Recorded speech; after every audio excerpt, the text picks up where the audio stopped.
Hello there everyone, my name is Adam Firestorm and welcome to a little segment that I'm going to call Adam's Showcase O Stuff. Why is it going to be called Adam's Showcase O Stuff? Well, mostly because I haven't had enough time to put thought into a better name, so that's what we're going to call it. But many of you that have known me for a long time know that I've been an avid follower of wrestling since I was about 9 years old. I first got involved in professional wrestling when I was about 14 or 15 years old. I did basically every odd job you could do, from setting up the ring to being a timekeeper and a ring announcer and what have you. When I was about 18 or 19, I started wrestling myself, and I did that for just over 10 years. It's been about a year now since my last match. I kind of stopped due to some injuries and, you know, that whole growing up thing. But I thought it would be kind of interesting to show you some of the stuff that I've accumulated over the years. This isn't stuff that I have actually sought out. This is just kind of stuff that, I don't know, I just kind of accumulated over time.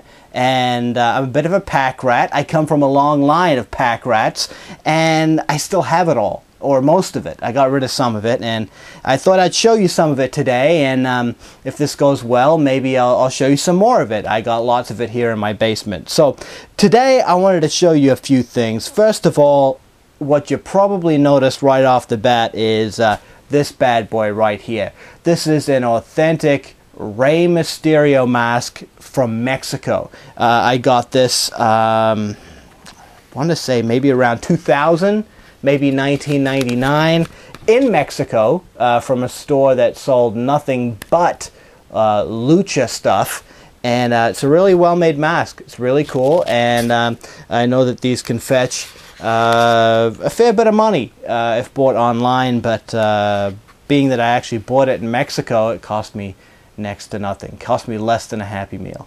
Okay, now there's a lot of talk about the new movie coming out with Mickey Rourke named The Wrestler. However, this guy was around a long time ago, back in the 1970s. It was a co-production of Vern Gagne and the AWA called The Wrestler, and it's got a lot of different guys in it, such as Billy Robinson, Ric Flair as a rookie, Ken Patera, the American Dream, Dusty Rhodes, Dick Murdoch, you name it, they're in there, Nick Bockwinkel, and yeah, it's an interesting thing. It stars Ed Asner, and Vern Gagne is an aging champion who doesn't really want to let go. There's even some cameo appearances by guys like Vince McMahon Sr. in that movie. Now, this is kind of weird. This looks like any pair of cheapo binoculars. That's exactly what they are. They're made in China, I believe. Let me just check the packaging here. Made in China, indeed. Pair of binoculars. They look pretty run-of-the-mill, but when you open them up, even though there's nothing on the packaging that would lead you to believe such, you can open these up and you will see that in fact these are official World Wrestling Federation binoculars. Look at that. They have the WWF logo and World Wrestling Federation written right there on these bright yellow binoculars. And yeah, they work pretty good. I can see the camera from here, and we're not too far away anyway, but yeah, interesting stuff. WWF binoculars. Who would have thought?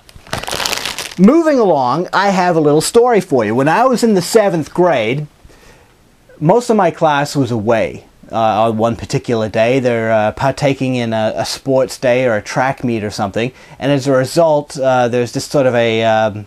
there weren't very many students left in the classroom that weren't involved. And for some reason, I had this War Games video in my bag. And I don't know how it happened, but we ended up watching War Games as a class. And all these other classes ended up coming in and joining us, and ended up with about 50 kids watching this really bloody and gory War Games video of, this was only released in Canada, this particular video. This was, had 2 different War Games matches with the Horsemen and the Superpowers and the Road Warriors, and it was kind of bloody, and there's no way that anything like that would ever happen now. Kids would go home crying, they would tell their parents, the teacher would probably get fired, and people would get suspended or expelled, and it just wouldn't happen today. This right here, this is actually a ticket from when I wrestled for Portland Wrestling in Portland, Oregon. And that's my mug on the ticket there. These were for TV tapings at the WB32 studios. Featured the likes of myself, Dr. Luther, Brian Danielson, the American Dragon, Brian Alvarez, the Grappler, Moondog Ed Moretti, and Rowdy Roddy Piper even was there. That was a really good time. But anyway, that's the ticket for the TV taping. And I got one last mask to show you. This is Septembre Negro. This is another mask that I got from Mexico. This is a sort of a cheaper, this is a kid's mask, I guess. It's made out of a bit of a cheaper material, but still pretty well made nonetheless. And I'll just get my hand in here so you can get a better idea of what it looks like. There you go, Septembre Negro. This is another lucha mask here. I got a whole bunch of them when I was down there, and I still have some of them, and some of them are long since gone, and I have a few more that I'll show you some other time. One last thing, right down here, this is a business card here for K&H Wrestling Wear. Now this is where all the wrestlers used to go to get their gear made. K&H, Carl and Hildegard, been around for about 60 years now. Everyone used to get their gear made there, and if you look back at sort of old school wrestlers, you see a lot of them had the same kind of styles over and over. That's because they're all made by the same people, and that's their business card. Not only that, though, I have their this is a catalog for K&H. This is probably from sometime in the early 90s, I think, but you wouldn't really know it. It looks like it's still looks like it's still in the 70s. They got some very primitive looking pictures of different things you can order and things like that. Ric Flair, I know, used to get his gear from K&H and a host of others there. So K&H Wrestling Originals. That's and you hear guys drop their name in old 80s wrestling promos. You know, they say, it was tailor-made, Kyle and Hildegard in Ohio made my clothes. That's what they're talking about, K&H Wrestling Wear.